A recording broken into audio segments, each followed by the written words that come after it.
Yayin da shekarar 2025 ta wuce, haka kuma shekarar 2026 ta shigo a matsayin sabuwar shekara. Shekarar 2025 shekara ce wacce wani ya samu arziki, wani kuma ya rasa arzikin nasa.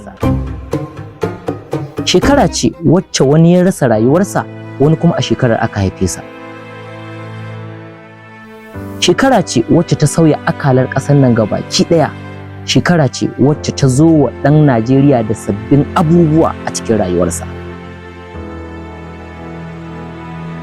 Shekarar da tashin hankali da rashin zaman lafiya ya yi ƙamari a ƙasar nan. Shekarar da tashin hankali da matsalar tsaro ta yi ƙamari a jihata da kuma sauran jihohin arewacin Najeriya. Shekarar da aka yi wa al'ummar yanki na yankan rago. Shekarar da aka yi gobara almajiran makarantar Islamiyya suka ƙone a yankina. Shekarar ta sauya akalar matasan yankina daga duhu zuwa haske. A shekarar 2025 wani gurin ka ne bai cika ba. A shekarar 2026 wani gurin ka ne kake buƙatar ya cika. Wanda taimako ne zaka taimaka ma yankinka. Mu sani cewa shekara ta 2025 shekara ce da ba za mu taɓa mantawa da ita ba. Shekara ce da ta koya mana darussa na haƙuri da kuma juriya. Shekara ce da ta nuna mana ƙarfin da yake cikinmu. Mun ga nasarori ƙanana da manya. Wasu sun fara daga sifili amma suka zama wani abu. Wasu kuma sun faɗi amma suka tashi. Shekara ta 2025 ta nuna mana cewa haƙuri da juriya ba sa ɓata. Amma ba komai ya kasance mai sauƙi ba.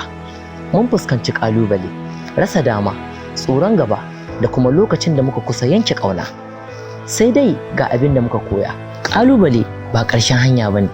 Hanya ce ta zuwa gaba domin gyaran gaba. A shekarar 2026 ba za mu ɗauki tsofaffin kuskure ba. Za mu ɗauki darussa ne domin gyara. Za mu gyara inda muka gaza, mu ƙara himma inda muka yi sakaci. Za mu zama masu hangen nesa, masu aiki tuƙuru, masu gaskiya ga kanmu da kuma al'ummarmu. Ban kwana shekarar 2025. Maraba shekarar 2026, shekarar samun yanci, shekarar cikar buri, shekarar jin daɗin duk wani talakan Najeriya.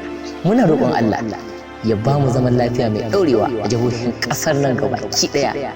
Albarkacin Annabi Muhammadu sallallahu alaihi wasallam.